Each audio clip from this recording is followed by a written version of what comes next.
हाँ जी स्टूडेंट्स, आज है हमारा एजेस का थर्ड लेक्चर, तो स्टार्ट करते हैं। फर्स्ट क्वेश्चन कहता है the ratio of the ages of man and his wife is 4:3। तो दो लोगों की बात हो रही है, मैन एंड हिज वाइफ, इनकी एजेस की रेशियो दी हुई है 4:3। कुछ नहीं बताया, मतलब कि यहाँ पे प्रेजेंट एजेस की बात चल रही है। ठीक है, प्रेजेंट एज की बात चल रही है, तो इसके नीचे हम लिख लेते हैं किस किस की बात चल रही है, मैन एंड हिज वाइफ। ठीक है, तो 4:3 है रेशियो, तो इसको हम कैसे लिख सकते हैं, हम लिख देते हैं कि मैन की जो एज है वो हम मान लेते हैं 4x है, एंड वाइफ की जो एज है वो हम मान लेते हैं 3x है। तो फर्स्ट लाइन का काम खत्म। हमने क्या देखा था कि हमें जो एज प्रॉब्लम्स हैं उनमें हमें स्टेटमेंट को पढ़ना है, एक एक लाइन को पढ़ना है, और एक एक लाइन को यहाँ पे कीवर्ड्स बनाते हुए लिखते जाना है। ठीक है, अब सेकेंड लाइन पढ़ते हैं। आफ्टर 4 years, 4 साल बाद की बात हो रही है, तो यहाँ पे हम 4 साल बाद की बात लिखेंगे। आफ्टर 4 years क्या हो रहा है, देखो आफ्टर 4 years जो भी हो रहा है उससे पहले हमें क्या लिखना पड़ेगा कि 4 साल बाद उनकी एज क्या है। ठीक है, अब प्रेजेंट एज मैन की 4x है, तो 4 साल बाद कितनी हो जाएगी, 4x + 4। ठीक है, वाइफ की एज है 3x, तो 4 साल बाद कितनी हो जाएगी, 3x + 4। तो हमने इन दोनों की 4 साल बाद वाली एजेस लिख दी हैं। अब ये कहता है, हो कह रहा है after 4 years this ratio will be 9:7। कहते हैं 4 साल बाद इनकी एजेस की रेशियो 9:7 हो जाएगी। यानी कि अब जब दूसरी रेशियो दी हुई है तो हम ऐसे लिखते हैं 4x + 4, इसकी रेशियो क्या है, दिस इज इक्वल टू 9/7। तो ये यहाँ से हमने इक्वेशन बना ली। ठीक है, तो यहाँ तक बात खत्म। अब अगली लाइन में क्या कहता है, if at the time of their marriage the ratio of their edges was 5:3। At the time of marriage, तो यहाँ पे अब ये बॉक्स बना कि मैरिज के टाइम पे उनकी जो एजेस थी उनकी रेशियो क्या है, 5:3। ठीक है, then how many years ago were they married. तो उनकी जो मैरिज है वो कितने साल पहले हुई थी, हमें ये बताना है। ठीक है, कितने साल पहले उनकी मैरिज हुई थी, तो वो कैसे बताएंगे। देखो हमें क्या पता है at the time of marriage, की मैरिज के टाइम उनकी एजेस की रेशियो 5:3 थी। ठीक है, तो कितने साल पहले उनकी मैरिज हुई थी, ये पता करने के लिए सबसे पहले हमें देखना पड़ेगा कि आज प्रेजेंट एज उनकी क्या है, फिर ही बताएंगे पिछली वाली। ठीक है, तो आज पे आ जाते हैं। प्रेजेंट एज, प्रेजेंट एज हमें बतानी है, तो उसके लिए हमें क्या करना पड़ेगा, यहाँ सबसे पहले x की वैल्यू निकालनी पड़ेगी, क्योंकि x इसमें डालेंगे तभी प्रेजेंट एज आएगी। तो x की वैल्यू इस इक्वेशन से हमारे पास आ जाएगी। इसे क्रॉस मल्टीप्लाई करेंगे, क्रॉस मल्टीप्लाई करके 7 हो जाएगा। 4x + 4 is equal to 9 × 3x + 4। Multiply करेंगे, x वाले टर्म इधर 28x - 27x, ये x आ जाएगा। फिर 36 - 28, तो यहाँ से x की वैल्यू आ जाएगी 8। ठीक है, ये 8 आ गया। 8 अब इसमें पुट करते हैं, तो मैन की जो एज है, मैन की एज प्रेजेंट एज कितनी हो जाएगी, 4 × 8 यानी कि 32 ईयर्स। ठीक है, और वाइफ की एज, वाइफ की प्रेजेंट एज हो गई 3 × 8 यानी कि 24 ईयर्स। ठीक है, अब हमने क्या देखना है कि कितने साल पहले उनकी मैरिज हुई थी, तो हमें नहीं पता कितने साल पहले, अब पीछे की बात चल रही है। ठीक है, उनकी आज की एज ये है, आज वाली एज ये है, तो आज से कुछ साल पहले उनकी मैरिज हुई थी। ठीक है, वो जो कुछ साल हैं उसको हम सपोज कर लेते हैं के ईयर्स, कुछ भी आप कुछ भी सपोज कर सकते हो, कोई भी अल्फ़ाबेट आप सपोज कर सकते हो। ठीक है, तो हम मान लेते हैं कुछ साल पहले, यानी कि के साल पहले उनकी मैरिज हुई थी। तो वो पहले वाली एज क्या होगी, जब मैरिज हुई थी, जिस टाइम मैरिज हुई थी उस टाइम फिर वो एज क्या बनेगी। आज मैन की एज 32 है, तो के साल पहले एज कितनी होगी, 32 - के, हमें के ही तो निकालना है, वो तो पता ही नहीं। ठीक है, और वाइफ की आज एज 24 है, तो के साल पहले कितनी होगी, 24 - के। ठीक है, तो ये जो एजेस आई, ये आई मैन की, ये आई वाइफ की, ये कब की एज है, जब उनकी मैरिज हुई थी, ठीक है। और उस टाइम की एजेस की रेशियो दी हुई है 5:3, यानी कि मैन की एज अपॉन वाइफ की एज इज इक्वल टू 5/3, ठीक है। इसे सॉल्व करेंगे, क्रॉस मल्टीप्लाई करेंगे। जब आप इसे सॉल्व करोगे तो यहाँ से k की वैल्यू आ जाएगी 12, यानी कि 12 साल पहले उनकी मैरिज हुई थी। क्वेश्चन देखते हैं। Sneha's age is 1/6 of her father's age. तो फर्स्ट लाइन से हमें क्या पता चला कि स्नेहा की एज क्या है, 1/6 ऑफ हर फादर्स एज, ठीक है। तो अभी प्रेजेंट एज की ही बात चल रही है, कुछ भी नहीं लिखा तो मतलब प्रेजेंट एज की ही बात चल रही है, तो यहाँ पे हम लिख देते हैं प्रेजेंट एज, ठीक है। स्नेहा की एज के बारे में कहा है, वो है 1/6 ऑफ फादर्स एज। तो हमें पहले मानना पड़ेगा कि फादर की एज कितनी है, x ईयर्स आज के टाइम में, ठीक है। तो स्नेहा की एज कितनी होगी, स्नेहा की एज हो जाएगी 1/6 ऑफ फादर एज, यानी कि 1/6 ऑफ x, यानी कि x/6 आ गया। ये होगी फादर और स्नेहा की प्रेजेंट एजेस, ठीक है। फर्स्ट लाइन के बारे में हमने लिख दिया। अब सेकेंड लाइन क्या बोलती है, Sneha's father age will be twice of Vimal's age after 10 years. अब 10 साल बाद की बात चल रही है, यहाँ पे लिखा आफ्टर 10 ईयर्स। तो पहले हम ये देख लें कि आफ्टर 10 ईयर्स फादर की एज होगी क्या, ठीक है। तो फादर की एज आफ्टर 10 ईयर्स क्या होगी, प्रेजेंट एज है x, तो 10 साल बाद होगी x+10, ठीक है। पहले हमने इतना देख लिया। अब देखते हैं कि वो कंडीशन क्या दे रहा है। वो ये दे रहा है कि Sneha's father age will be, यानी कि फादर एज, तो यहाँ पे लिखा father age will be means equal to twice of Vimal's age. Twice है, 2 टाइम्स है विमल की एज का। अब ये विमल की एज क्या है इसके बारे में अभी कुछ नहीं पता, तो यहाँ पे हमने ऐसी अभी विमल एज लिख दी है, ठीक है। तो ये 10 साल बाद की चल रही है, 10 साल बाद की बात है। ये जो फादर की एज है ये 10 साल बाद की लिखी है, तो यहाँ पे जो विमल की एज है वो भी 10 साल बाद की ही लिखेंगे, ठीक है। अगर वो यहाँ पे प्रेजेंट लगा देता कि twice of present age of Vimal, तो प्रेजेंट एज लिखते यहाँ पे। अब उसने कुछ नहीं लिखा, तो यानी कि यहाँ पे दोनों की एजेस 10 साल बाद वाली चल रही है, ठीक है।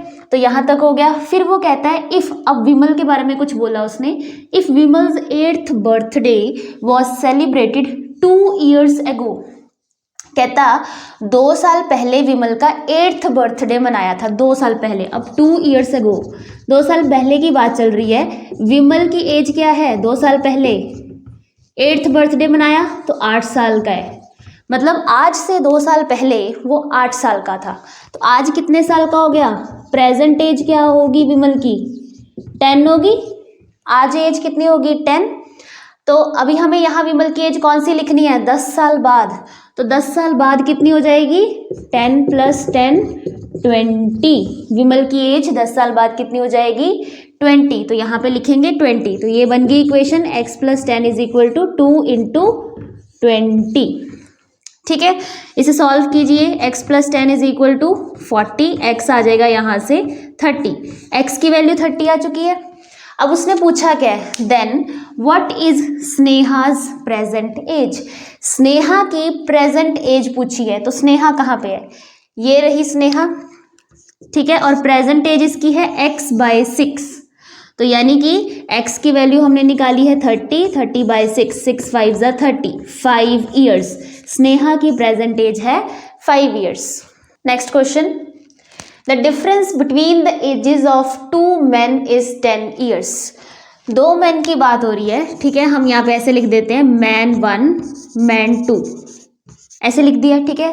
दो लोगों की बात हो रही है। कहता है इन दोनों की एजेस का जो डिफरेंस है वो 10 ईयर्स का है। अब इस लाइन का मतलब क्या होता है कि 2 का एजेस जो है उनका डिफरेंस 10 ईयर्स का है। इसका मतलब ये होता है कि एक बंदा दूसरे बंदे से 10 साल बड़ा है या छोटा है, कुछ भी मान सकते हो, ठीक है। अगर एक दूसरे से 10 साल बड़ा होगा तो दूसरा पहले से 10 साल छोटा होगा, एक ही बात है, ठीक है। तो आप कुछ भी सपोज कर सकते हो।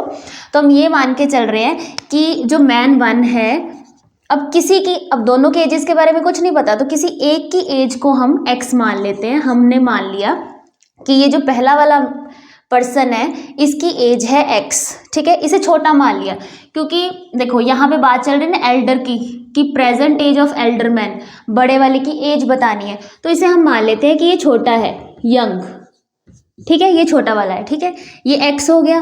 तो दूसरा जो पर्सन है वो इससे क्या होगा, 10 साल बड़ा होगा, ठीक है, तो इसकी एज क्या होगी, x + 10 ईयर्स, ये एल्डर वाला है।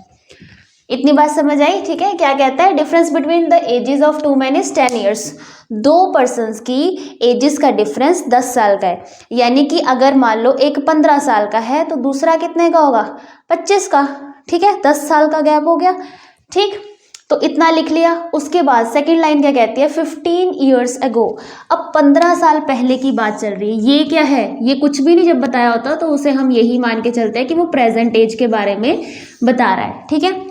अब 15 साल पहले की बात है, 15 ईयर्स एगो, तो पहले हम 15 साल पहले वाली एज लिखेंगे, तो मैन वन की 15 साल पहले एज क्या होगी, x - 15, पीछे जाना है ना, और मैन 2 की x + 10 - 15, इसे थोड़ा सा सॉल्व करेंगे तो ये आ जाएगा x - 5।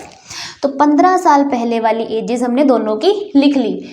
अब वो क्या कहता है, हमने एजेस तो लिख ली, अब कंडीशन बनानी है। कहता 15 years ago the elder one जो बड़ा वाला है वो क्या है, twice as old as younger one. तो 15 साल पहले एल्डर कौन सा था, ये दूसरा वाला था ना, मैन 2, तो जिसके बारे में पहले बोला गया है उसकी एज पहले लिखेंगे, एल्डर वन यानी कि x - 5 विल बी वॉज क्या होगा, twice as old as younger one, 2 times होगा किसके, छोटे वाला, जो छोटे वाला है उसकी एज के, तो छोटे वाले की एज क्या है, x - 15, ये आ गया, ठीक है। ये हमने इक्वेशन बना ली। अब उसने पूछा है present age of elder man, तो present age of elder man यानी कि हमें ये बताना है, तो उसके लिए हम x निकालेंगे, यहाँ से सॉल्व कीजिए, x - 5 = x -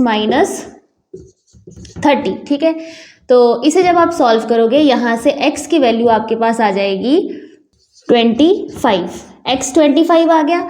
अब हमें एल्डर मैन की एज बतानी है, तो x + 10 यानी कि 25 + 10, तो एज कितनी आ गई, 35 ईयर्स।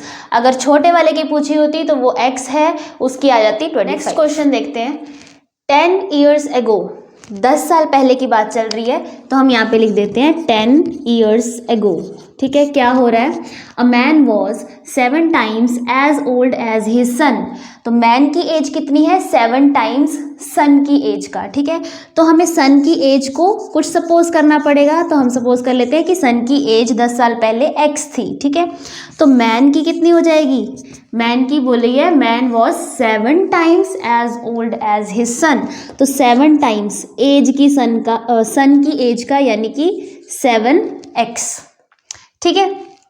ये हमने पहली लाइन से लिख दिया। अब सेकेंड लाइन में वो क्या बोलता है, 2 ईयर्स हेंस, 2 साल बाद की बात हो रही है, तो लिख देंगे 2 ईयर्स हेंस, ठीक है। 2 साल बाद क्या हो रहा है, twice his age will be equal to 5 times the age of his son. अब एक बात है कि 2 साल बाद वाली एज के बारे में हमें जो भी बोलना है उसके लिए हमें पता होनी चाहिए आज की प्रेजेंट एज, ठीक है। तो पहले हम प्रेजेंट एज देखेंगे क्या है। देखो 10 साल पहले सन और मैन की एज हमें पता है, ठीक है। 10 साल पहले की एज पता है, तो 10 साल बाद यानी कि आज की एज हम बता सकते हैं, ठीक है। तो सन की एज आज कितनी हो जाएगी, 10 साल पहले थी x, तो आज कितनी हो जाएगी, x + 10, ठीक है। मैन की एज थी 10 साल पहले 7x, तो आज कितनी हो जाएगी, 7x + 10, ये आ गई वही दोनों की प्रेजेंट एजेस। अब बात करते हैं 2 साल बाद, आज से 2 साल बाद, ठीक है। जो भी वो बात कहता है ना कि 2 साल बाद, 2 साल पहले, वो किससे कंपेयर करते हैं हम, आज की एज से, कि आज से 2 साल पहले या आज से 2 साल बाद, ठीक है। तो 2 साल बाद की एज क्या हो जाएगी, सन की कितनी हो जाएगी, x + 10 + 2, ठीक है। ये कितना आ गया, x + 12 आ गया। मैन की कितनी हो जाएगी 2 साल बाद, 7x + 10 + 2 यानी कि 7x + 12, ये आ गई, ठीक है। एजेस हमने लिख दी 2 साल बाद की। अब देखते हैं कि कंडीशन क्या बनेगी यहाँ से। कहता 2 साल बाद क्या हो रहा है, ट्वाइस हिज एज, जैसे इसने बोला वैसे वैसे लिखते जाएंगे, ट्वाइस हिज एज यानी कि 2 टाइम्स इसकी एज का, किसकी, मैन की एज का। तो ट्वाइस मैन की एज कितनी, 7x + 12, ठीक है। विल बी इक्वल टू, ये इक्वल है 5 times the age of his son, 5 times किसका, सन की एज का, यानी कि x + 12।